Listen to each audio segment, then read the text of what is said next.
Fala galera. Hola amigos, ¿cómo estamos? Mira, es la primera vez, it's the first time that I speak to you in a month or so, it's good to be in touch again. It's been a really busy month, of course. You know, students have been organizing, first of all, defining the student demands. That was done very well with so many people getting involved and facilitated very well. And congratulations to everyone who formulated that document that was presented officially in the last interdepartmental working group, which comprises education, justice, foreign affairs, and social protection, as well as the schools and their interests, the people representing their interests. It's basically the first time that students, not least students, teachers too, have never actually, teachers are still not directly represented on the interdepartmental working group. Students have been, in this case, because people have organized, have got their voice, their demands officially submitted. So that's a matter of record now, and that has to be dealt with by the government. So well done everyone for that. That was great. Okay, I'll post a link or I'll share the student demands below. I think it's very important that people read them. Basically, people are not satisfied with online classes as a mandatory replacement for paid in-person classes, which people use their life savings. Like, it's no laughing matter. It's really serious. People save for years. They sold their houses, sold their cars, interrupted their career. Some people have left family members behind to develop in such a way that in 1 year, what people want to achieve and the value for their money that they invest in Ireland, they want to be able to develop professionally, to go back and provide for their families. There's so many people in so many diverse situations that really, you know yourselves, I think, because you've all been talking to each other now more than ever, which is great. And that was kind of the idea, you know. So I know I've been quiet. It was suggested to me by some of my esteemed, colleagues that it is good to kind of definitely create the space. You get the attention, you make sure that people are focused on an issue. Ireland's a small enough country to be able to make sure that society looks at particular situations that they haven't really looked at before. And the data from the surveys provided new information, new data that hadn't been there before. There'd been no sort of investigation or investigation done into this before. So it's been a really tough 2.5 months. I know it has been. And you know yourselves, and some of us have been in many different situations. Some of us have contracted COVID-19. I've been in touch with students who are and still getting they're still contracting. Some people have been in hospital at the very beginning, and all through all sorts of uncertainty. And it's some people have felt that against their will, they've almost been forced home to go back and leave. A lot of people are back in Latin America in their home countries, having left their life savings in Ireland. And that's the idea that ELSU and the students are going to make sure, stand up for other students. If you're a student in Ireland still here without the ability to access work or services, or if you're a student who's gone home, got to have that sense of solidarity, because not everyone is going to have the same problem, but we want to make sure that with one voice, students can stand up and say, this is really important. And it is really important because, it can't be denied. Okay, this sector, the English language sector, has basically been run by private interests for a long time. They've had the ear of government. And this crisis has allowed, for the first time, other perspectives, mostly students, and teachers still don't have a full representative there. But of course, students and teachers support each other, absolutely, because we're the basis of learning. And that's why from the very outset, I mentioned the likes of Paulo Freire and his concept of realization, and the idea that teachers and students were learning, we're creating new knowledge together, and through this crisis we are. So well done everyone, and it's good to be in touch again. I mean, there's so many people we've all been in touch with each other. It's fantastic. Through this crisis we have found great friends. So I'll just give you an update from that interdepartmental working group in a second. But first of all, I'd say that the data and everything that we've done together has caught the attention, not just of people in the country, like politicians and state bodies, the United Nations, IOM, International Organization for Migration. Okay, I've been working with different groups, mostly Brazilian groups. And one of the Brazilian groups invited me in with a meeting just in time. We presented sort of the student demands and set out how dangerous the situation is for people. They're aware of that already because people have been suffering in all parts of Ireland, particularly looking at Brazil, but it's obviously that's just because the number is greater, but there's a lot of people in different situations. So the United Nations is involved. in IOM. They thanked the participation, and when I sent on the student demands, etc., they said it was really important to get this information, the data we've all gathered. And they're actually requesting it now. That was an email just on Friday, so I felt like it's important to communicate about that. This is your data. We have strict rules in Ireland and Europe about GDPR. So I don't know what to do. I'll consult people, but I think if the United Nations wants to know about what's happening here, we need to be aware what side of the United Nations. So but basically, IOM, they're mostly with people who are stuck in the country, who can't get back, and what it's been described as like deportation light. So it's not necessarily always going to suit people, and it's not actually what people want. So it's not a lot of what's the solutions are here in the country. So legislatively, we need to, the schools need to have a bit of pressure on them, because imagine that the schools are actually looking for 80 million from the taxpayer. Okay, they've subsidized the wages of their teachers for since the crisis. Many of them still are. That's taxpayer money. So these private schools are sitting on whatever it is they've earned in their previous. It's a lucrative business model they have so far. You know, it's worth nearly around 1 billion the economy a year. But at the interdepartmental meeting, I was surprised that, you know, the students, the private interests of the schools, their lobby groups, they are actually asking for 80 million euros. So on top of the money they've taken of students, which they're not giving back, there is one exception to that rule. I found out one school, I don't know if I can name it yet, but I will later. There's one English school that has given full refunds for whatever time they hadn't been taught. So we need to commend them. Okay, but in any case, we have to make sure that these schools who are looking for another 80 million, which is a fair chunk of change, we need to make sure that these schools, their books are looked at. I think, you know, the idea is that they want 80 million and they can keep their books closed. The government has no oversight into how schools have been run, will be run. And I feel that after the last crisis, what happened is that, you know, when there were bailouts, there were consequences and people went in to look at the books. And I mean, I suggested that at the meeting that any school with its handout for more money now, taxpayer money, must provide the books to the taxpayer, must be open. So I've suggested the Department of Finance would be a good candidate for that. So, and I've also suggested that if the schools are looking for 80 million, this whole problem of students having their money taken and being put into desperate situations, if we enforce there's some rules about goods, like your consumer rights. I think Sales and Goods Act. I'm not too good. I've got other lawyer friends who know more about that, but there will be pressure put on the schools, and basically, I think we have to just invoice the government, invoice the schools collectively. Every student, I think it's in the millions, but I don't think it's over 5 million. I think it's between 3 and 5 million, basically what is owed to students. So basically, if you look at this damage that's been done in too many people on the individual level, and people who are also doing frontline work, you know, that would take 5 million to make sure that these people get their money back or get what they paid for. The schools, on the other hand, want another 80 million with no oversight. So I think that's something that needs to be talked about in wider society. In any case, that's what I'm sharing with you. You know, what's been going on. The United Nations is looking at this, asking people, do they want to be voluntarily deported? In the meantime, it would take the Irish government just about a small amount of the money that other places are looking for to make sure these students who are ambassadors for their own country and will be ambassadors for Ireland get what they deserve. So that, I mean, we've talked about that. Anyway, I'll go on.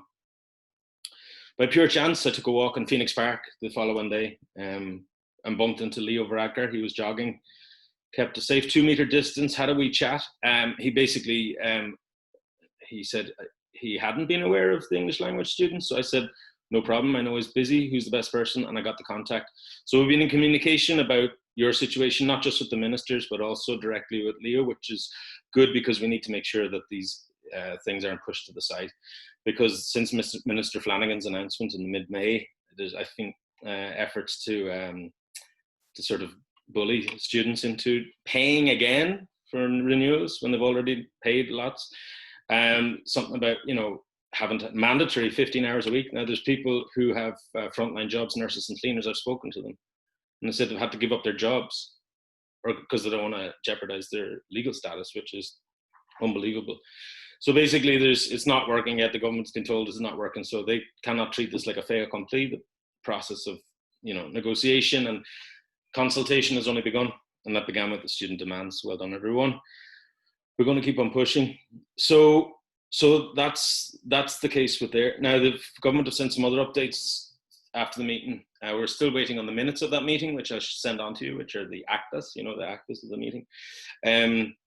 But for anyone who contracts COVID-19, there will be accommodation made available to you in Dublin West, City West. There are details on the website, and I'll share more with people. I'll be sending an email shortly to ELSU members and anyone who wants to continue working along and supporting from the community side of things, because it's really important. A lot of people have been through Stamp 2, a lot of people have been on Stamp 4, a lot of people have been or no close friends. So like everyone, people have got a lot of support. Okay, people are not alone. No están solos, no estás solo. We are fine. We will get there.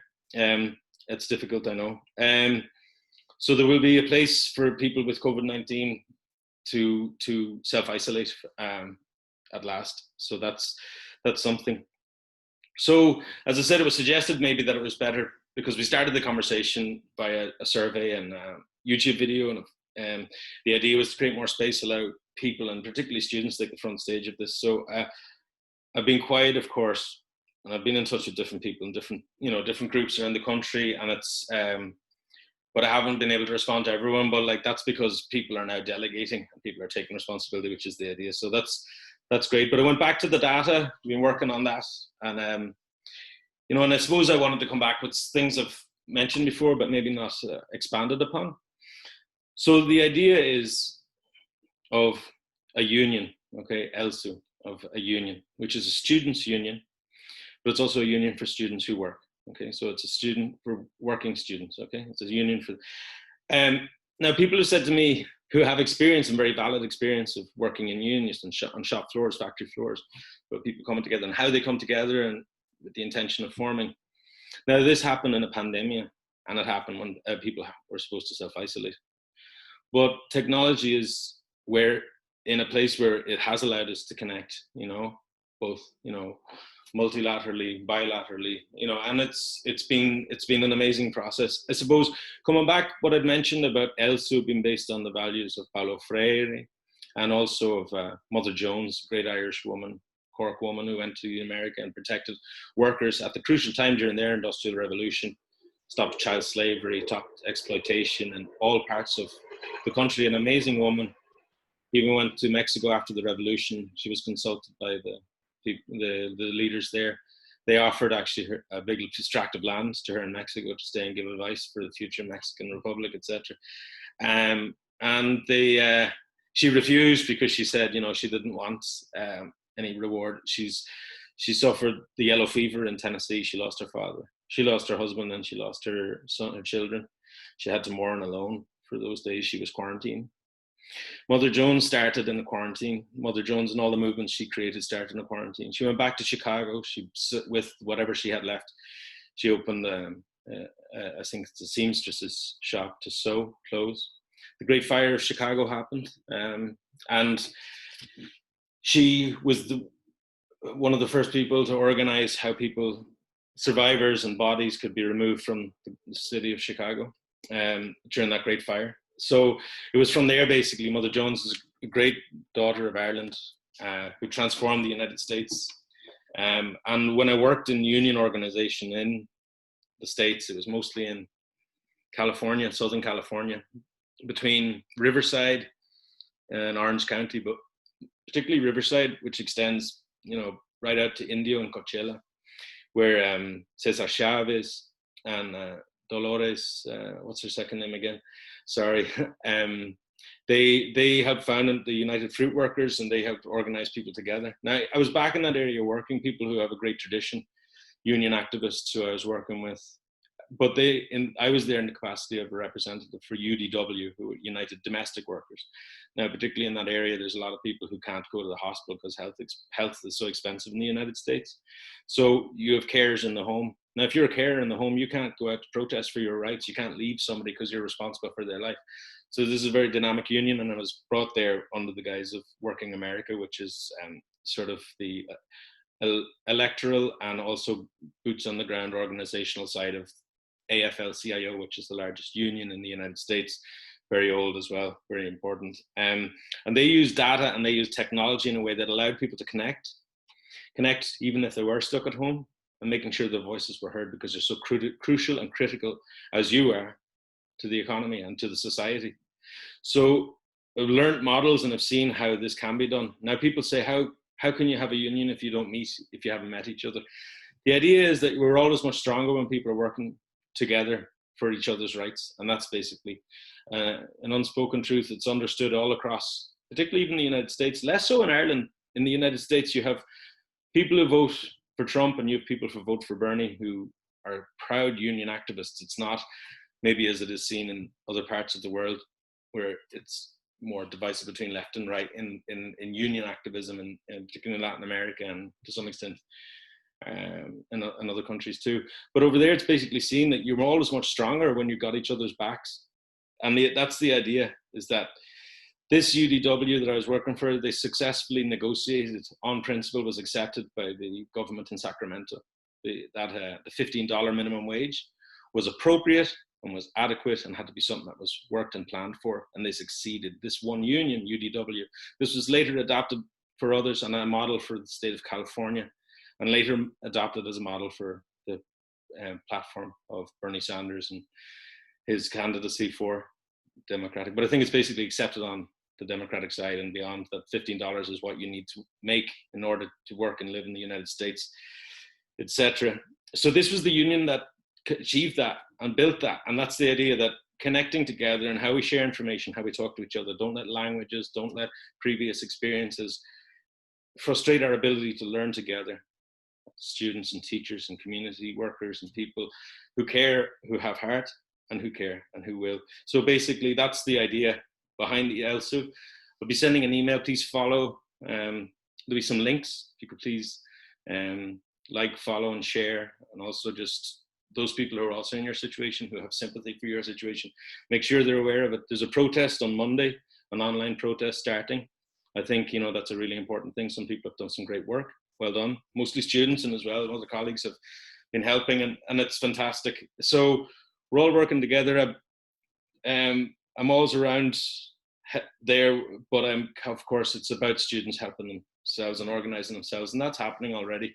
So apologies if people think I've been not visible or too much so, but I'm all support. I support what the students want, as we all do. Okay, and it's not about me. It's not about personalities. It's just about getting the job done in a very short time frame. So, in any case, ELSU will be supported by USI, the Union of Students in Ireland. It's the national one. They have examples of how online elections, and they're going to walk us through that in consultation with students, making sure it adopts the forms that students want and will be practical and useful. So that's great. That's the USI. So I mean, there's more to say, but I think this video is pretty long. I don't want to necessarily go on too long, but well done to everyone who's organizing the online protest tomorrow. I think it's fantastic that students are doing this. We're going to support them. Make sure you share, like, and support each other's posts, boost them. I love the way the Brazilians all say, up. So every time it comments, it goes up. So really practical ways, the hive brain. So we have to support each other, all the students. And remember, it's not just Spanish and Portuguese speakers. We have Russians, we have Turks, we have people from Asia. We have, I think, some from Africa too, and everyone's here together. Even if you're not in an English language school, you got to stand up against any attempts to marginalize people. Okay. And the delivery drivers who are out, sometimes they're a target for people who want to take their frustration out on delivery drivers, and that's been heard as well. Reports have been made, and there is a website called, I think, iReport. My colleagues in the European Anti-Racism Network have told me about it, I'll share a link on the ELSU website where the students' demands petition can still be signed. So elsu.ie. Share, and then the Facebook page, ELSU Ireland, the Instagram and Twitter, ELSU Ireland. You can check them. Make sure you look and share. Students are already taking the reins of this, so they'll be able to share logins with the people who want to help and promote it. We want people to give their best, because the talent of the students here, people have far more experience than me. I mean, I've talked to people who worked for years as lawyers, as tech, and data, and all sorts of people who are physiotherapists. There's such a wealth of experience here in the students, in the visa students. So we're going to continue helping each other. I'm going to stop the video soon to let you get back to your evening, but make sure to support the protests from the students, the online protests. Okay, we have flagged, and other colleagues have flagged with the Garda that there's an intention, when it's safe and proper, to allow students to be able to voice their discontent. And in the absence of that, people need to be allowed to use creative online and practical ways for getting your voices across. So I will send on the minutes of the Interdepartmental Working Group, because this is about your interests being represented. Okay, when after the process of elections, ELSU will then be able to nominate somebody to go who won't be me, who will be somebody elected by the students, hopefully. So that's great. I mean, that's the idea, make sure that there's a permanent seat at the table, and that future English students will not be treated badly, and that hopefully we can salvage something from this time together. So whether you have gone home back in your own countries, whether you're still in Ireland and don't know what to do, whether you've actually you've paid the schools money for online classes but are not happy with them, which is the case, and what the students are not happy. Only 11% of the students who from the survey have said that they're satisfied with online classes. So there will be legal avenues too. I've spoken to lawyers and people who want to help. So when the students are able to come together with the demand, we're always going to be there to support you, okay? So I'm very sorry for going on. Good to speak to people again. Make sure to overcome any differences that arise, work together, be there for each other, and always keep your eye on the ball, the bigger picture. So thanks again. Talk to you later. Remember to share and like all the pages, and get the conversation going. This week is our week, and we need to make it happen. Thanks.